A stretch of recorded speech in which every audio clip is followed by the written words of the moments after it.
आज का जो स्पेशल सेशन है उसके बारे में मैं आप लोगों को थोड़ा सा बता दूं। ठीक है। आज के इस स्पेशल सेशन में हम सबके बीच एक बहुत ही स्पेशल गेस्ट आई है, नेहा अरोड़ा जी। एक बेहतरीन ऑथर है और साथ ही साथ एक मेडिटेशन कोच भी है। और हमें बहुत खुशी है कि आज उनके अनुभव और ज्ञान से हम सबको कुछ नया सीखने को और समझने का अवसर मिला है। तो मोस्ट वेलकम नेहा जी। हमारे इस ग्रोथ कम्युनिटी ग्रुप में आपका तहे दिल से स्वागत है। हेलो, नमस्ते सबको। थैंक यू सो मच तहे दिल से मुझे इनवाइट करने के लिए। Shalu ji, thank you so much. और I am lack of words for all the beauties here. आप सब इतने खूबसूरत लग रहे हैं। मैं कब से आप लोगों की फोटोग्राफ्स देख रही थी, प्रोफाइल देख रही थी। All are looking very beautiful.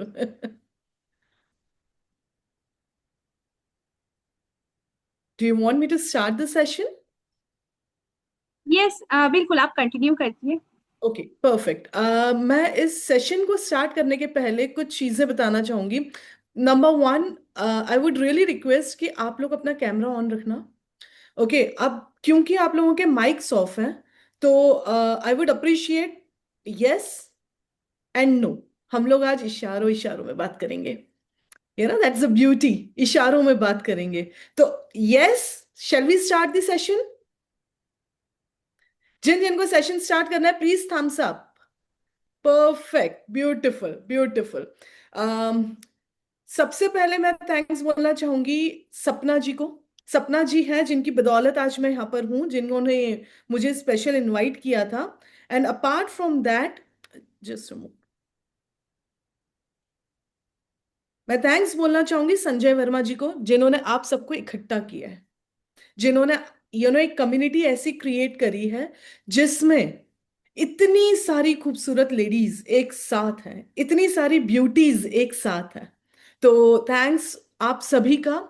और इसके बाद इस सेशन में देयर आर सर्टेन रूल्स। मुझे पता है बहुत ज्यादा मोनोटोनस नहीं करना है। मुझे नहीं चाहिए कि मैं बात करती रहूं और आप लोग सब शांति से मेरी बात सुनते रहें। But I understand the mics are off, तो प्लीज गिव सर्टेन जेस्चर्स। मैं इस सेशन के एंड होने पर 3 क्वेश्चंस लूंगी लाइव। सो सारे तैयार हैं उस चीज के लिए? परफेक्ट। प्लीज थोड़ा सा कंसंट्रेट करना, कैमरा ऑन रखना, ताकि मुझे सब दिखते रहे। ओके, नाउ बिफोर स्टार्टिंग एक क्वेश्चन है। Okay, let us just take one question. अगर आई बिलीव शिवानी जी और कविता जी के हैंड्स रेज्ड हैं, आई जस्ट होप उनके मन में, मतलब they don't want to say something और समथिंग लाइक दैट।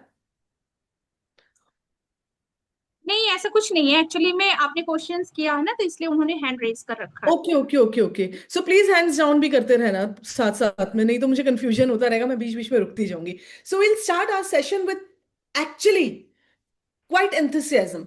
हिंदी और इंग्लिश में दोनों लैंग्वेज में सेशन दूंगी। कहीं भी कोई प्रॉब्लम हो, मैसेज कर दो, कुछ भी कर दो। Okay, but enthusiasm is a must. हमारे अंदर वो एनर्जी होनी चाहिए, खुशी खुशी। अब अपने अपने भगवान को याद करके अपने अपने भगवान को एक बार एक्चुअल में थैंक्स बोल दो। सब दिल से अपने अपने भगवान को एक बार थैंक्स बोल दो। Thank you for everything they did to you, everything. Because इसके बाद एक मौका और आएगा जहां थैंक्स बोलने का मजा ही कुछ और होगा। और एक बार अपने खुद के लिए जोर से ताली बजा दो। ठीक है, पास में दादी नानी चाची काकी जो सुन रहा है सुनने दो, पर ताली अपने लिए खुद बजाने दो। सासू माँ भी सुन रही है तो सुनने दो, उनको पता चलने दो कि आज ये किस चीज के लिए ताली बजा रही है। Let them listen, let them hear. But खुद के लिए ताली बजाओ। Reason being, we are doing something जो बहुत खूबसूरत है। We are doing something, we are beautiful souls. We are amazing souls. हम लोग इतने खूबसूरत है कि हम लोग एक दूसरे के लिए, एक अपने आप के लिए एक बार ताली बजाने का हक रखते हैं। ओके, अगेन जैसे मैंने कहा था, मैं एक सेशन इससे स्टार्ट करूंगी, एक क्वेश्चन से स्टार्ट करूंगी। क्वेश्चन है, आप सब मैरिड है? Yes, no? मैरिड है, बच्चे हैं सबके? Yes, okay, wow, beautiful. Now अगर आपके पास थोड़ी सी सब्जी पनीर की है और थोड़ी सी सब्जी आपके पास करेले आलू की है, करेले, ओके, और यू आर हंग्री, आपको बहुत तेज भूख लग रही है, और भूख लगने पर आपका बच्चा एकदम से, you were like planning for eating the food, और एकदम से बच्चा आता है और बच्चा बोलता है कि मम्मा मुझे भी बहुत तेज भूख लग रही है।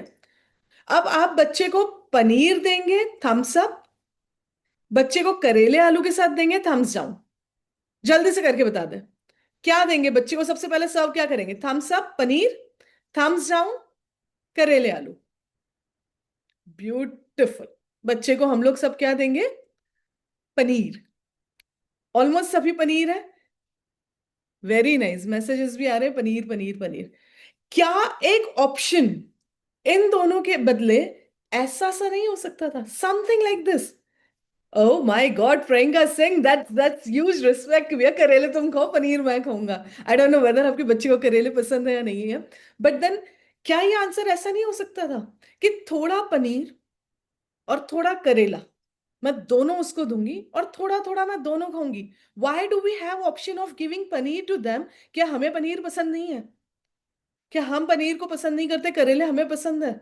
हमें बना दिया गया है करेले को पसंद करना। और फिर ऐसे मोमेंट्स पे, इतना सब कुछ होने के बाद, जब बच्चे की शादी होती है, क्योंकि हमने तो उनको पनीर खिला खिला के इतना ज्यादा पनीर की आदत डाल दी है कि अब जब उसका लाइफ पार्टनर आता है, लाइफ पार्टनर आके बोलता है कि बॉस, पनीर, मेरी भी माँ ने मुझे पनीर खिलाया, तुम्हारी भी मम्मा ने तुम्हें पनीर खिलाया, अब करेले आलू तो कोई भी नहीं खाएगा, पनीर के लिए झगड़े चालू हो गए।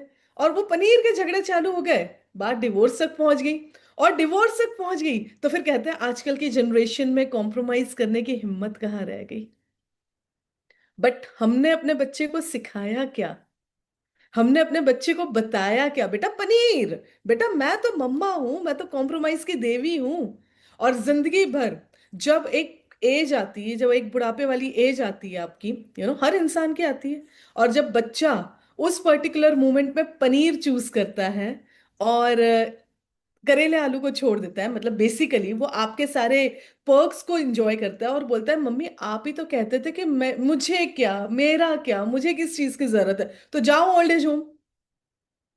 फिर जब बच्चा ओल्ड एज होम भेजता है, तब शिकायत किसको होती है? हमें। क्यों होती है शिकायत? क्योंकि हमने बच्चे को जिंदगी भर पनीर खिलाया, कॉम्प्रोमाइज करना नहीं सिखाया। और फिर उसके बाद हम बोलते हैं कि बच्चे आजकल के कहाँ किसी की सुनते हैं। और इस सब बातों में आपको लग रहा होगा कि मैं पेरेंटिंग के बारे में क्यों बातें कर रही हूँ, मतलब why am I talking about parenting? मुझे पेरेंटिंग के लिए यहाँ पर नहीं बुलाया गया है। You all are beautiful parents, I am damn sure about that. इन सब चीजों में डीप डाउन हम अपने बच्चे को एक और चीज सिखा देते हैं कि कॉम्प्रोमाइज करो लाइफ में। डीप डाउन हम अपने आप को ये सिखा देते हैं कि कॉम्प्रोमाइज करो लाइफ में। डीप डाउन हम ये सिखा देते हैं कि हमारा तो जो भी कदम है वो तेरी राह पे है। वाई? क्यों नहीं मेरी खुद की राह पे होगा मेरा अपना कदम? हम अपने लिए, खुद के लिए भी तो अपनी राहें चूज कर सकते हैं। और there is a difference between being selfish but loving ourselves. मैं खुद से प्यार करती हूँ, मैं खुद के लिए वक्त देती हूँ। मैंने आज खुद के कमरे में अपने आप को लॉक करके मैं एक सेशन ले रही हूँ मेरी खुद की खुशी के लिए। क्या मैं बच्चे को अवॉइड कर रही हूँ? क्या मैं बच्चे को इग्नोर कर रही हूँ? नहीं। मैं अपने बच्चे से, अपनी फैमिली से बेइंतहा प्यार करती हूँ। बशर्त मेरा मग फुल होगा तो ही मैं किसी और का मग भरूंगी। अगर मेरे ही मग में खाली है, मतलब whatever is there in my mug, मेरा बच्चा आता है और मुझसे बोलता है मम्मा जो भी है मुझे भी थोड़ा सा दे दो। अब मेरे मग में चाय है तो मैं उसको आधी चाय दे दूंगी। अगर मेरे मग में कॉफी है तो मैं उसको आधी कॉफी दे दूंगी। और अगर मेरे मग में चाय और कॉफी के परे कुछ भी नहीं है, मेरा मग खाली है, तो मैं उसे क्या दूंगी? मैं उसे कुछ भी नहीं दे पाऊंगी। तो पहले मुझे खुद को तो भरना आना चाहिए। और खुद को भरने में इतनी गिल्ट होती है 99% विमेन, 99%, अभी यहां पर भी जितने हम लोग बैठे होंगे ना, आई कैन अश्योर यू, हम में से 99% ऐसे ही होंगे। यार खुद के लिए टाइम देना मतलब कहीं ना कहीं हमें एक डिमोरलाइजेशन फील होने लग जाता है कि यार what am I doing? I am doing something wrong with my kid, I am doing something wrong with my husband. वो गलत नहीं है। वो खुद के लिए वक्त निकालना है, खुद को पहचानना है, खुद की पहचान बनाना है। और पहचान बनाने का मतलब ये कभी नहीं है कि पैसे कमा के पहचान कमानी है। पैसा कमाना तो बहुत अच्छी चीज है, ये तो बहुत खूबसूरत सा एक मोड़ है जिंदगी का। पर अपने इस मोड़ को और खूबसूरत बनाने के लिए, देखो मैं आपको एक इसका एग्जाम्पल देती हूँ। ये मोबाइल फोन है, you all can see my mobile phone, right? इस मोबाइल फोन को मुझे बेचना है। संगीता जी थैंक यू। इस मोबाइल को मुझे बेचना है। मैंने इस मोबाइल की कीमत लगाई है 100 रुपीज। आप में से कितने लोग हैं जो मुझे इसके इसके 150 रुपए देकर ये वाला मोबाइल खरीद लेंगे? और अगर मैं बोलूं कि 98 रुपीज देकर खरीद लो, तो खरीदेंगे? ऑफ कोर्स खरीदेंगे, क्योंकि मैंने कीमत ही 100 रुपए लगाई है। और उसके बदले, उसके कम में मैं जो भी आपको दूं, वो आपके लिए तो फायदा है। आप इसको 98 में खरीद सकते हैं, 150 रुपए में नहीं खरीदेंगे। कि क्यों मैं खरीदूं? ये तो वैल्यू आपने जो लगाई है उससे ज्यादा आप मांग रहे हैं। अब यही है हमारी अपनी आइडेंटिटी। हमने अपनी अपने फैमिली के सामने आइडेंटिटी क्या बनाई है, उसके बाद हम एक्सपेक्ट करते हैं मुझे तो कोई प्यार ही नहीं करता, मुझे तो कोई देखता ही नहीं है, मेरे बच्चे मुझे कभी देखते भी नहीं है, मेरे बच्चे तो मेरी तरफ कभी ध्यान ही नहीं देते हैं, उन्होंने मुझे अवॉइड कर दिया है। क्यों ना करे? आपने अपनी कीमत लगाई है, आपने अपनी कीमत क्या बताई है बच्चों के सामने। और वो कीमत बताने का मतलब ये नहीं होता है कि जाके बच्चों को एकदम से बोल दो, "ओ, सुन, मेरी आज के बाद 150 रुपए की कीमत है, उससे कम में मैं कॉम्प्रोमाइज नहीं करूंगी।" नहीं, of course not. But start loving your self. नहीं बेटा, ये टाइम मेरा है। इस टाइम पे अगर आपको जरूरत है, until the kid is really depressed, ये टाइम मेरा खुद के लिए। इस टाइम पे मैं मेडिटेशन करूंगी, इस टाइम पे मैं अपने ऊपर ध्यान दूंगी, मैं अपने ऊपर फोकस दूंगी। इस टाइम पे मैं रेडी होंगी, इस टाइम पे मैं जाऊंगी कहीं, जहां भी जाना है, किसी भी जगह पे जाना है, वो मैं करूंगी। बच्चों को पता होना चाहिए कि हमारी मम्मा ने कुछ स्टैंडर्ड्स फिक्स करके रखे हुए हैं, और वो स्टैंडर्ड्स फिक्स करके मम्मा उन स्टैंडर्ड्स पे चल रही है। वो उनको रिस्पेक्ट करते हैं, साथ ही साथ वो आपको कॉपी करते हैं। वो आपको कॉपी करके, क्योंकि मेरी मम्मा अपने आप को रिस्पेक्ट दे रही है, कल जब उनका लाइफ पार्टनर आएगा, उन्हें पता है कि मेरी मम्मा ने अगर अपने आप को इतना रिस्पेक्ट किया है, तो मेरी लाइफ पार्टनर भी अपने आप को रिस्पेक्ट करेगी। और उसके उस पर्टिकुलर रिस्पेक्ट में, उस पर्टिकुलर स्पेस में मुझे उसको स्पेस देना है। May it be a boy और अ गर्ल, इक्वेलिटी। जब पनीर खाने की टर्न आएगी, तो उसको पता है कि मेरी मम्मा हमेशा पनीर और करेले आधे आधे करके खाते थे, क्योंकि उन्हें भी पसंद था। तो मेरे पार्टनर के साथ मुझे आधा आधा करना है। इन सब चीजों में डीप डाउन आप अपने बच्चे को एक एग्जाम्पल सेट करके, अच्छा how many of you, okay so sorry, मैं हिंदी में कोशिश करती हूँ। आप में से कितने लोग हैं जो ये मतलब हु हैज फेल्ट दैट, कि सॉरी, जिन्होंने ये फील किया है कि बच्चे हमारी सुनते कम। अच्छा, इसको और एग्जाम्पल के थ्रू मैं पूछती हूँ, थोड़ा सा और एग्जाम्पल के तौर पे। घर में पापा सिगरेट पी रहे हैं, ठीक है, और बच्चे को बोलते हैं सिगरेट पीना गलत बात होती है, आज के बाद कभी सिगरेट पीते हुए दिख मत जाना आप, कभी सिगरेट मत पीना, ये बहुत गलत बात है। और वो कंटिन्यूअसली घर पे आके सिगरेट पी रहे हैं। आपको क्या लगता है, बच्चे सिगरेट पियेंगे या नहीं? पियेंगे। क्यों? बच्चे देख रहे हैं। Because kids are seeing you. वो आपको देख रहे हैं और वो आपको फॉलो कर रहे हैं, उनको आपके शब्दों से कोई फर्क नहीं पड़ता है। कुछ फर्क नहीं पड़ता है कि आप उनको क्या समझाने की कोशिश कर रहे हैं, वो आपको देख रहे हैं और वो उसको मिमिक कर रहे हैं। तो जब आप अपने आप को एक एग्जाम्पल के तौर पर सेट कर दोगे, तो आपके बच्चे क्या करेंगे? वो भी अपने आप को एक एग्जाम्पल के तौर पर सेट करना चालू कर देंगे। अब इनकी भी कुछ प्रोसेसेस होती हैं, ये इतना आसान नहीं है अपने आप को रिस्पेक्ट देना। It's not that easy. आप लोगों को सबको सुन के बहुत हैरानी होगी, या फिर बहुत ऑब्वियस लगेगा, बट एक टाइम ऐसा था जब मैं भी डिप्रेशन में थी। और डिप्रेशन मतलब ऐसे डिप्रेशन में जहां मुझे सुसाइडल थॉट्स आते थे, जहां मैं अपनी जिंदगी को वाइंड अप करना चाहती थी। तो अगर मैं वहां से खड़े होकर आज वो एग्जाम्पल सेट कर सकती हूँ कि जहां जिन लोगों ने मुझे बदनाम करने की कोशिश करी थी, आज वही लोग मुझे फॉलो कर रहे हैं, तो क्या आप में कोई और मुझ में कोई ज्यादा कुछ कमी, कम ज्यादा है क्या? या मैं कहीं आसमान से डायरेक्ट कूद के आई हूं क्या? मैं भी उसी सोर्स से आई हूं जिस सोर्स से आप लोग आए। मैं भी उसी तरीके से पली बड़ी हूं जिस तरीके से आप लोग पले बड़े हैं। तो हम अपने आइडेंटिटी को, बस जिस दिन मुझे समझ में आ गया कि मेरे सुसाइड करने के बाद किसी को फर्क नहीं पड़ेगा, उस दिन मेरे जीवन में मैंने एक मोड़ ले लिया कि मुझे तो फर्क पड़ेगा। क्यों ना मैं खुद के लिए जी कर देखूं इस बार, बची हुई जिंदगी खुद के नाम। और उस लेवल पर जाकर पलटने से, कई लोग होते हैं बहुत पुअर सोल्स हैं, पुअर हैं, फाइनेंशियली नहीं बट इमोशनली वो इतने ड्रेन्ड आउट है कि वो उस लेवल से वापस नहीं आ पाते हैं। मैं ब्लेस्ड थी, मैं वापस आ गई। शायद आप लोग और ज्यादा ब्लेस्ड हैं कि जिनको वहां तक जाने की नौबत ही नहीं आने दो। अपने आप को यहीं की यहीं यू टर्न ले लो, यहीं के यहीं अपने आप को खड़ा करो।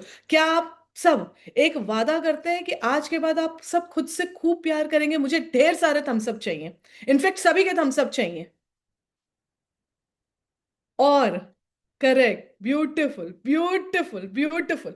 आज के बाद सबसे पहली प्रायोरिटी आपकी कौन होगी? आप खुद। सबसे पहली प्रायोरिटी आप खुद। क्यों? क्योंकि आपका बच्चा आपको देख रहा है।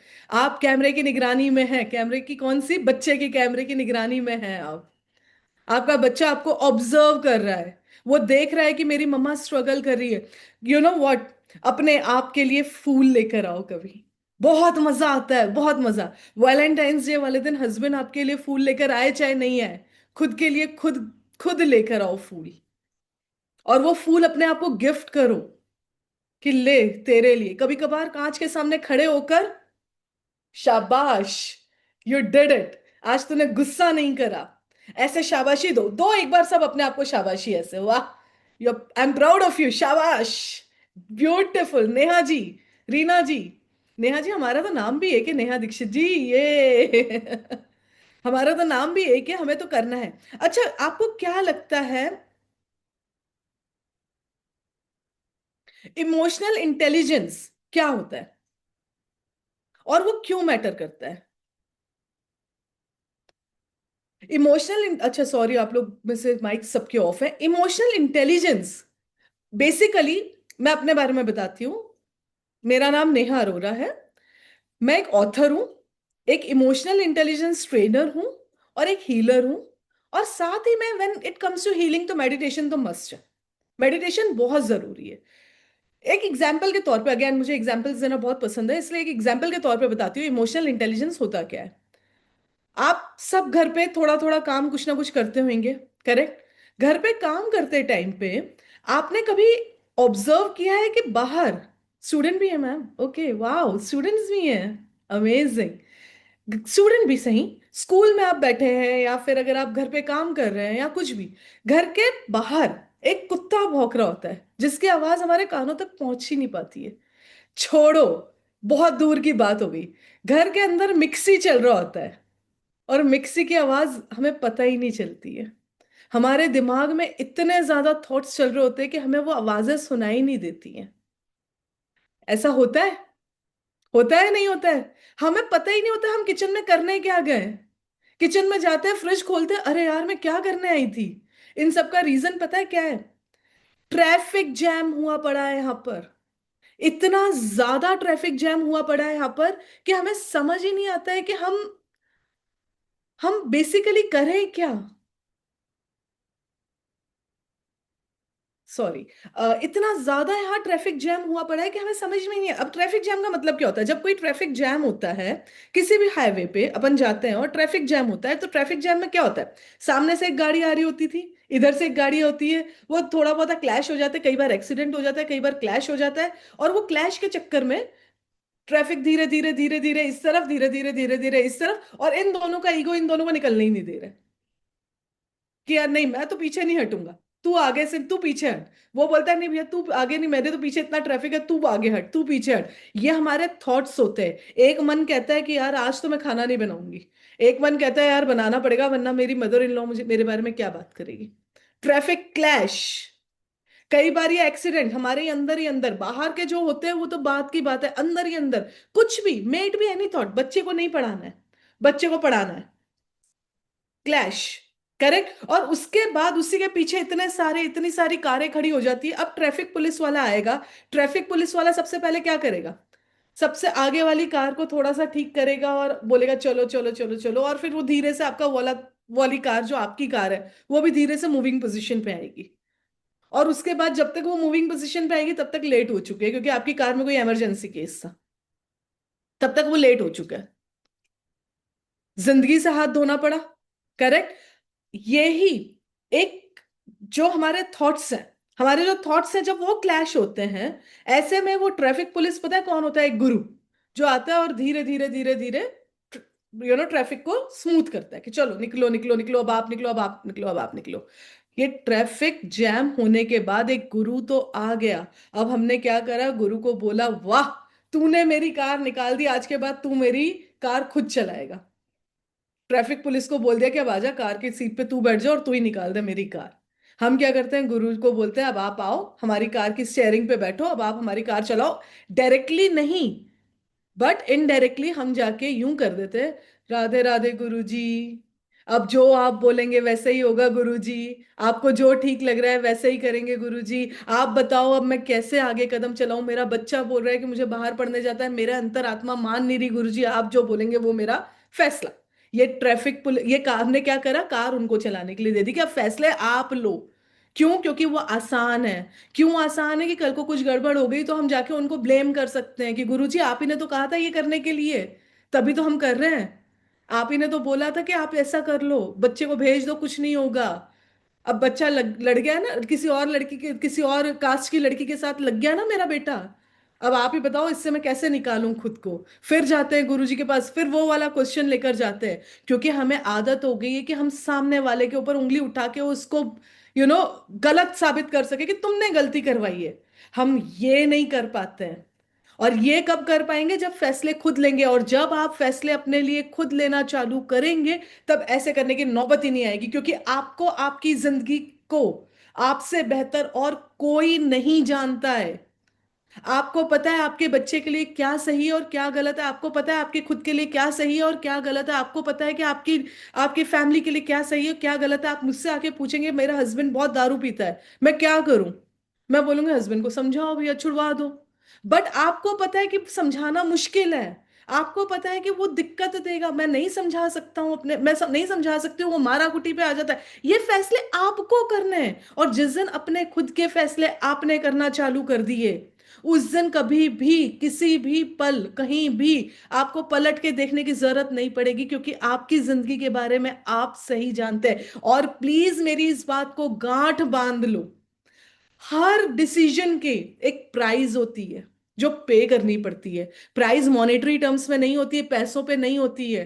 प्राइस होती है, वेरी गुड कृष्णा जी, करिश्मा जी, ओके, प्राइस वैसी नहीं होती है। मैं अगर अपने बच्चे के बारे में डिसीजन लेती हूँ, मेरी अंतरात्मा मुझे बोलती है कि डिसीजन बच्चे को भेज देना चाहिए। बच्चे को भेज देने के बाद ये रिस्क रहेगी कि उसका कहीं और अफेयर तो नहीं हो जाएगा, या कुछ कहीं गलत रास्ते तो नहीं पड़ जाएगा। ये एक रिस्क है, ये प्राइस है जो आपको पे करनी पड़ेगी। आप बोलोगे नहीं मैं अपने बच्चे को नहीं भेजना चाहती हूँ, वो मेरे साथ रहे, कहीं बच्चा मेरा एंटी तो नहीं हो जाएगा, वो एक प्राइस है जो पे करनी पड़ेगी। हम दिवाली, दिवाली नजदीक है, करेक्ट? दिवाली में सबके घर में तोहफे आते हैं, गिफ्ट्स आते हैं, एक पैकेजिंग्स आती हैं। पैकेजिंग में कुरकुरे भी होते हैं, जूसेस भी होते हैं, और वो कौन सी एक मिठाई होती है बहुत सबके घर कॉमन होती है, इस घर से उस घर जाती है, उस घर से इस घर जाती है। What is the name of that mithai? Basically वो एक मिठाई का एक पैकेट भी होता है, correct? Soan papdi, my goodness, सारी इंटेलिजेंट गर्ल्स हैं यहाँ पर तो, ओए होए ब्यूटीज। से सोन पापड़ी का एक डिब्बा होता है, हम में से किसी को भी नहीं पसंद है। हम क्या करते हैं? उस पैकेजिंग में से सोन पापड़ी का डिब्बा निकाल के वो किसी और घर में पहुंचा देते हैं, हमारी जरूरत ही नहीं है। ऐसे ही हमारे भी जीवन में कुछ उसूल होने चाहिए कि इसके परे मैं अपने उसूलों को नहीं देखूंगी, इस चीज में मैं कॉम्प्रोमाइज नहीं करूंगी। जैसे मेरे लिए, फॉर एग्जाम्पल, मेरे लिए सबसे ज्यादा मायने रखती है सच्चाई। मेरे और मेरे हस्बैंड के बीच की ट्यूनिंग है कि जो भी होगा सच होगा, चाहे कितना भी कड़वा होगा सच होगा। वो एक ऐसी चीज है जिसके साथ मैं कॉम्प्रोमाइज नहीं कर सकती हूँ। मेरे हस्बैंड को पता है, मेरे हस्बैंड के पास भी ऐसी कई चीजें हैं जिनके साथ वो कॉम्प्रोमाइज नहीं कर सकता है, वो मुझे पता है। और हम दोनों उस चीज को रिस्पेक्ट करते हैं। जब हम दोनों उस चीज को रिस्पेक्ट करते हैं तो हमारे बच्चे क्या सीख रहे हैं? कि ऐसे ही मेरे भी जीवन में कुछ उसूल होने चाहिए। मैं किसी लड़की के बारे में बुरे वर्ड्स, ये मेरी बेटी का सच में उसूल है, मतलब उसका ये एक, she made her life like that, कि मैं किसी भी लड़की को अकेले परेशान होते हुए नहीं देख सकती। तो वो उसके लिए आवाज उठाती है, चाहे वो लड़की खुद आवाज ना उठाए, मेरी बेटी आवाज उठाती है, और हमें पता है कि उसे वो चीज पसंद है, हम उसकी उस चीज को रिस्पेक्ट करते हैं। Good, very nice. आप आवाज उठा रहे हो, आप में हिम्मत है, आप उठाओ, we are there with you. वो ही हमें भी करना चाहिए। हमारे कुछ उसूल होने चाहिए जीवन में, वो उसूल के खिलाफ आप किसी को भी, सामने वाले को उसका सही तरीका बता, सही तरीके से लड़ कर नहीं, बट इस चीज के साथ मैं कॉम्प्रोमाइज नहीं करूंगी। It's as simple as that. मुझे ये वाली चीजें नहीं पसंद है, it's as simple as that. Correct? आप सब अग्री कर रहे हैं तो एक बार जल्दी से थम्स अप कर दीजिए। कम ऑन, ये ब्यूटिफुल ब्यूटिफुल। सो मेरी बात अभी तक किसी को भी ऐसी लग रही हो तो प्लीज मुझे ये मैसेज पे बता दीजिएगा, कुछ भी कोई क्वेश्चन भी हो मैसेज पे लिख दीजिएगा प्लीज। ओके। अब अगर हमारी लाइफ के वो कॉम्प्रोमाइज अगर हम करने के लिए रेडी नहीं है, तो आप एक बात को समझना, ऐसे सभी ह्यूमन है, सारे ही ह्यूमन इसी तरीके से होते हैं। करेक्ट? मेरे बच्चे को कुछ चीजें नहीं पसंद है, मुझे उसको रिस्पेक्ट करना है। मेरी मदर इन लॉ को कुछ चीजें नहीं पसंद है, उन्हें मुझे रिस्पेक्ट करना है। मेरे फादर इन लॉ को कुछ चीजें नहीं पसंद है, मुझे उन चीजों को रिस्पेक्ट करना है। तभी तो मुझे, क्योंकि रिस्पेक्ट की एक डेफिनेशन होती है which is give and take. Give, give मतलब दो, एंड टेक उसके बाद लो। हम में से कई लोग होते हैं गिव कर देते हैं और give give give give give give, take करना भूल जाते हैं। स्पेशली हम लेडीज, हम लेना भूल जाते हैं अपने, उस रिस्पेक्ट को डिमांड करना भूल जाते हैं। और उसके बाद क्या होता है, जब हम लेना भूल जाते हैं तो क्या कैटेगरी में आ जाते हैं, ये तो है ही बुद्धू। और फिर बाद में हम खुद भी रिग्रेट करते रह जाते हैं कि ओ माय गॉड, मैंने लिया तो था नहीं। और उसके बाद कई लोग ऐसे होते हैं, हमारे भी पहचान में बहुत सारे ऐसे लोग होंगे जो टेक करने में तो पूरा विश्वास रखते हैं, गिव करना भूल जाते हैं, वो देना भूल जाते हैं। उनको बस रिस्पेक्ट चाहिए, तुम मुझसे ऐसे बात नहीं कर सकती हो, मैं तुमसे बहुत बड़ी हूं। तुम मुझसे इस तरीके से बात नहीं कर सकते हो, मैं तुमसे बहुत बड़ा हूं। और आप कैसे बात कर रहे हैं मैडम? करेक्ट? वो टेक करना जानते हैं, वो गिव करना भूल जाते हैं। ऐसे लोगों को क्या बोलते हैं? सेल्फिश। और हम कौन सी कैटेगरी में आज के बाद? म्यूचुअल, जिसमें हमें गिव भी करना आता है और टेक भी करना आता है। कौन सी कैटेगरी में, एक बार फिंगर करके बताएं, तम करके बताएं। अमेजिंग, जिसे लेना भी आता है और देना भी आता है, और जब नहीं दोगे तो हमें अपने हक के लिए लड़ना भी आता है। करेक्ट? हमारे अंदर, डू यू नो, अच्छा मैं आप लोगों को, इससे पहले कि मैं अब इसके अगली बात करूं, मैं आप लोगों को बताती हूँ कि मैं एक ऑथर भी हूं। और रिसेंटली अभी मैंने एक बुक लिखी है which is sacred shadows a mother's path. इस बुक में मदर्स के, मैंने ये नहीं बताया कि मदर्स को कैसे होना चाहिए, मैंने ये बताया है कि मदर्स के अंदर कितनी पावर होती है। हम माओ के अंदर गिव एंड टेक, या गिव एंड टेक, करेक्ट। तो हमारे मदर्स के अंदर कितनी पावर्स हैं। पावर्स कैसी हैं? क्या पता है? देखो, अगर आपको पता चल जाए कि आप उड़ सकते हो, आप सब में से सबको पता चल जाए कि आप सबके अंदर एक सुपर नेचुरल पावर है कि आप उड़ सकते हो, सबसे पहला काम क्या करोगे? सबसे पहले हम लोग ट्राई करेंगे कि क्या सच में हम उड़ सकते हैं। एक ट्राई करना जरूर पसंद करेंगे ना, कि हम लोग सब उड़ सकते हैं या नहीं उड़ सकते हैं। करेक्ट? अब उसके बाद फिर अच्छा करना है उससे या बुरा करना है, वो बात की बातें हो जाएंगी। वो हम सबके अपने अपने मेंटालिटी के ऊपर डिपेंड करता है। जब आपको पता ही नहीं था कि आप उड़ सकते हो, तो इतने साल आपने वेस्ट करे ना। इस बुक में आपको यह पता चलेगा कि आपके अंदर वो कौन सी सुपर नेचुरल पावर्स है। अगेन, इस बुक का जिस्ट मैं यहीं पे ही आपको दूंगी, मैं नहीं बोलूंगी कि आप खरीदो, मैं कभी नहीं बोलूंगी। बस ये आपको पता होना चाहिए, जस्ट इन केस अगर आपको अपने पावर्स को जानने का मौका मिले, और वो मैं यहां पर बता भी रही हूं। आप सबको पता है आपके अंदर नव दुर्गा है, नव दुर्गा माता का वास है आपके अंदर। और अगर आप स्टूडेंट है तो आपकी मम्मियों के अंदर जाके इस सेशन के बाद अपनी मम्मियों को एक बार फोन करके लव यू जरूर कह देना, बिकॉज दे डिजर्व इट। कैसे नव दुर्गा है? आप में से कितने पेरेंट, मतलब कितने हैं जो अपने बच्चों को पढ़ाते हैं? सब पढ़ाते हैं, ऑलमोस्ट सभी पढ़ाते हैं। सरस्वती माँ का वास है अंदर। अच्छा, हम में से हर कोई या छिपकली या कॉकरोच या फिर किसी ऐसे सांप, किसी ना किसी चीज से डरते हैं। कोई एक चीज है जिससे हम लोग बहुत डरते हैं, करेक्ट? वो चीज जब कमरे में आ जाए, हम उचक उचक पड़ते हैं, मम्मी पापा दादी दादा चाची चाचा सब इकट्ठे हो जाओ, हम तो उस जगह पे नहीं घुसेंगे। आप सब पहले उस मतलब मेट भी छिपकली, हम लोग छिपकली का एग्जांपल ले लेते हैं।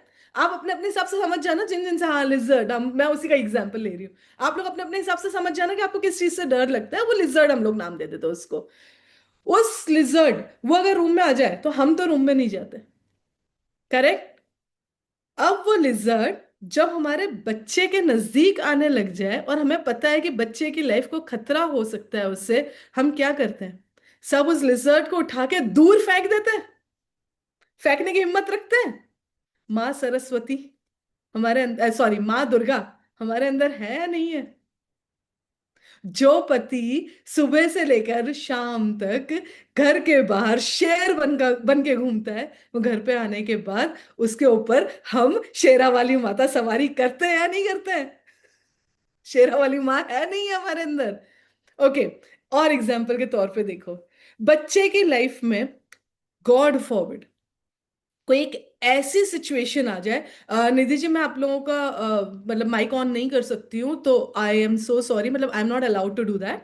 सो I am so sorry, but at the same time yes, जब बच्चे की लाइफ में कोई ऐसी प्रॉब्लम आ जाए, ठीक है, आप सब, आप में से मतलब you know you all are what home makers probably, या अर्निंग पर्सन, जो भी हो आप लोग, बच्चे की लाइफ में सामने एक कोई पर्सन आ जाए, थोड़ा सा स्ट्रांग बच्चा या स्ट्रांग पर्सन, और वो आपके बच्चे को हार्म करना चाहे, क्या आप उस बंदे का हाथ पकड़ के मरोड़ नहीं सकते हैं?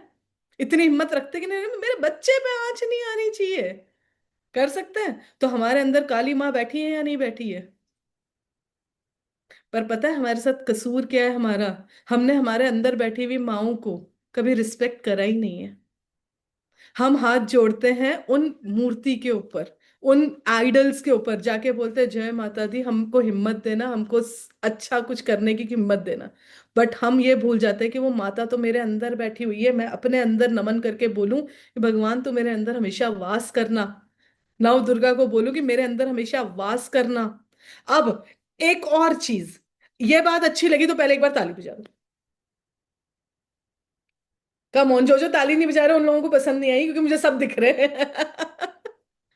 ओके। सुषमा जी आपकी स्माइल बहुत प्यारी है, सीरियसली जब जिस तरीके से आप मुस्कुराए बहुत मजा आया देखकर। सुषमा पाल जी। ओके। अब एक चीज, शिव शक्ति, शिव जी इस धरती के सबसे ज्यादा पावरफुल है, agreed? Shiv ji is the most powerful creature, मतलब यू नो ही इज करता धरता ऑफ सृष्टि, वो करता धरता है इस सृष्टि के, करेक्ट? वो शिव जी की पावर आपके अंदर है, अगर मैं ये बोलूं फिर कहाँ मैं कुछ गलत बोलूंगी? इसका एग्जाम्पल देती हूँ। सुबह उठते से ही घर में कौन कौन है जो अपने बच्चे को बोलते जल्दी उठो, जाना है ऑफिस, किचन में भागो, खाना बनाओ, टिफिन पैक करो, हस्बैंड के लिए, वाइफ के लिए, इसके लिए, दादी के लिए, नानी के लिए, ऐसा करो वैसा करो। ये सारे शोर शराबे और भागा दौड़ी हम सब करते हैं, हम सब करते हैं सब। ये पता है क्या होता है? ये होता है हमारे जीवन का तांडव। अब शिव जी तो सिर्फ तांडव करने के लिए थोड़ी ना फेमस है, शिव जी तो एक खूबसूरती से मेडिटेशन करने के लिए भी तो फेमस है, करेक्ट? वो एक, या तो उनका रूप एक्सट्रीम शांत है, या तो उनका रूप एकदम एक्सट्रीम तगड़े वाला है। मैंने तांडव वाला तो बता दिया, अब शांति वाला देखो। जितनी माएं हैं वो मेरी बात से बहुत जल्दी अग्री करेंगी, और जितनी भी बेटियां हैं वो अपनी मम्मा को अब फोन करेंगे। जब हमारी जिंदगी में एक बहुत डिप्रेसिंग फेज चल रहा हो, बहुत टेंशन से भरा फेज चल रहा हो, जब हमारी लाइफ में बहुत फ्रस्ट्रेशन हो, एंजाइटी अटैक आ रहा हो, तब हम लोग अगर मम्मी की गोदी में सर रख के 5 मिनट सो जाएं, तो मेडिटेशन से ज्यादा सुकून वाली नींद आती है, अग्रीड और नॉट? अग्रीड और नॉट? तो जब ये सारी पावर्स हमारी अंदर या हमारी माँ के अंदर हैं, तो हम अपने आप को, बीइंग अ women, चाहे आप स्टूडेंट हो, being a women you are capable of all these things। और जब आपके अंदर ये सारी पावर्स हैं, तो खुद को कम क्यों संजोना, खुद को कम क्यों देखना। कम ऑन मेरे अंदर, just imagine, think about it. एक बार सब अपनी आंखें बंद करो प्लीज। ऐश्वर्या जी, एक रिक्वेस्ट है कि कभी भी ऐसे नहीं बैठना। Never set like this. This is really, I mean you know, पता है जो हम करते हैं वो हम अट्रैक्ट करते हैं, या जो हम सोचते हैं वो हम अट्रैक्ट करते हैं। जब आप ऐसे बैठते हो ना, डीप डाउन आप यूनिवर्स को ये संदेशा दे रहे हो कि भैया मैं तो बहुत मेरे शोल्डर पे बहुत ज्यादा दर्द है। तो वो दर्द हमको बताना क्यों है, डिप्रेशन में है या दर्द है या हमारी लाइफ में, ये वेलकम करता है कि भैया भगवान तो मुझे और दे। मैं इस चीज की और डिमांड कर रहा हूँ। आई एम सो सॉरी, मैंने एकदम से नाम लेकर आपको इन बिटवीन कर दिया, सो सॉरी। बट देन जो चीज मुझे लगती है कि नहीं होनी चाहिए वो मैं डायरेक्ट करेक्ट कर देती हूँ। Okay, thank you so much for understanding. Okay. हो रहा होगा दर्द से, सही बात है, बट अगर हम उसको दिखाएंगे यूनिवर्स को, तो यूनिवर्स और देगा ना वो दर्द। हम जो चीज के डिमांड करते हैं वो चीज और आती है हमारे पास। ठीक है, तो हम लोगों को अपनी सोच पे बहुत मेंटेन करना। मैं भूल भी गई, पता है मैं कहाँ थी। ओके, हम लोग क्या बात कर रहे थे कि हाँ, अपने आप को वेलकम करो। अब एक बार आंखें बंद करके सिर्फ 2 मिनट के लिए सब इमेजिन करना। सिर्फ 2 सेकंड, 2 मिनट के लिए सब अपनी अपनी आंखें बंद कर लो प्लीज, अगर पॉसिबल हो तो। ओके।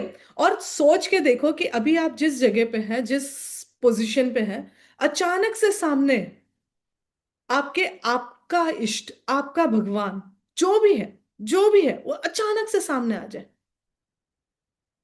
अगर वो आपके सामने आते हैं, अब आप बताओ उनको कहाँ बिठाओगे। मतलब सोचो, इमेजिन करो आपके क्या रिएक्शंस होंगे। आप कहाँ बिठाओगे, कैसे उनको पकड़ोगे, कैसे खूबसूरती से उनको गले लगाओगे। आपका भगवान आया है आपके घर में, कम ऑन, चेहरे पे वो खुशी दिखाओ। भगवान को कैसे गले लगाएंगे, क्या बोलेंगे उनको सबसे पहले कि अरे अरे आओ आओ आओ आओ। क्या मांग रखेंगे उनके आगे, अरे भगवान मुझे तो बस ये चीज दे देना, मुझे एक सुकून दे देना, एक सुकून भरी रात दे देना, या मुझे शांति दे देना, या मुझे पैसा दे देना, जो भी है। उसको बिठाओ अपने नजदीक। क्या आप अपने कमरे में गंदी जगह पे बिठाए हो उनको? दो आंखें खोल लो सब। कौन सी जगह पे बिठाए थे आप उनको? जो सबसे साफ थी, करेक्ट, जो सबसे खूबसूरत जगह थी, वहां जाके आपने बिठाया होगा, आई एम डैम श्योर। आपके अंदर वो नव दुर्गा बसती है। अब आप अपने अपने अंदर देखो कि कहाँ वो साफ है। दिल में बिठाया, वेरी गुड करिश्मा जी। क्या लेकिन वो दिल साफ है? मैं, I am not here to जज, मैं जज नहीं कर रही हूं आप लोगों को। आप अपने आप से अपने आप को जवाब दो कि क्या वो जगह साफ है हमारे अंदर वाली, जहां हमारी नव दुर्गा बैठती। कितनी घुटन तो नहीं होती उन नव दुर्गा को, या वो शिव शक्ति को अंदर बैठे बैठे घुटन तो नहीं हो रही है? इसको साफ करो। और इसको साफ करने के लिए जो सबसे ज्यादा मस्त सा, पॉइंट 1, इमोशनल इंटेलिजेंस। हम क्या करते हैं, अपने इमोशंस को दबाते हैं, और दबाने, दबा दबा दबा दबा के उसको दबा दबा के, जिस दिन वो स्प्रिंग ऊपर उठती है, उस दिन इंदौर मर्डर केस जो हुआ था, कौन थी वो लड़की, क्या नाम था, आई डोंट नो, बट वो लड़की ने जो अपने हस्बैंड को सीमेंट की उसमें डाल के रख दिया था, वैसे केसेस होते हैं। क्यों? क्योंकि हमने अपने इमोशंस को शुरू से दबाया था, और अचानक से फिर निकल के बाहर आए। बाहर आए तो क्या हुआ? ऐसी Sonam Raghuvanshi, my God, intelligent public. आप कुछ कहना चाहते हैं शालू जी? जी जी, सॉरी टू डिस्टर्ब यू, नहीं बट नहीं, नेहा जी, एक्चुअली में हमारा 5:30 बजे से अभी सेशन स्टार्ट होने वाला है, तो ये जस्ट इट्स 8 मिनट ही बचे हुए हैं। Perfect perfect. आप सबको मैं इसको वाइंड अप करती हूँ ए सैप। ठीक है, मैं ओके ओके। मेडिटेशन लेना चाहती थी, बट मेडिटेशन सॉन्ग मेरा पहले ही रिवील हो गया। उस मेडिटेशन के तौर पर हम अपने भगवान से कम्युनिकेट करना था, बात करनी थी। मैं शालू जी आपसे रिक्वेस्ट करूंगी कि प्लीज आप ये वाला सॉन्ग एक बार सब पूरे ग्रुप में सभी को भेज दीजिएगा। दैट्स माय रिक्वेस्ट, उसकी लिंक अगर आप भेज देंगे तो। और जब आपको टाइम मिले, आप लोगों को जब भी टाइम मिले, प्लीज आंखें बंद करके, और हार्डली शायद 8 मिनट्स का सॉन्ग है, उस सॉन्ग को सुनना और महसूस करना कि वो परमात्मा आपसे कम्युनिकेट करने की कोशिश कर रहा है। अगर आंखों में से आंसू निकले तो एक बार दिल से याद जरूर करिएगा। और उसके अलावा इमोशनली स्ट्रांग रहें, इमोशनली फिट रहें, because emotionally strong, emotionally fit है तो बाकी सारी चीजें तो आती जाती रहेंगी, बाकी सब होता रहेगा। करेक्ट। चलिए, thank you so much for your time, thank you so much मुझे झेलने के लिए इतनी देर और इतने पेशेंस के नो साथ। No no Aishwarya ji, really, thank you, so sorry again. नहीं रियली नेहा जी बहुत ही अच्छा सेशन था। एंड हमें काफी इससे बोलते हैं ना सुकून टाइप की फीलिंग हुई। Hi hi, and thank we are very glad कि आपने हमारे लिए इतना टाइम निकाला, इतना मतलब वैल्यूएबल टाइम, अभी के टाइम में टाइम की बहुत वैल्यू है एंड आपने हमारे लिए निकाला। We are most thankful to you. Thank you so much, thank you so much. Okay okay बहुत, it really means a lot, आप लोगों के जो कमेंट्स आ रहे हैं really means a lot, thank you so much. Take care everyone, love you. Okay जी, जी जी, बाय बाय। Bye bye.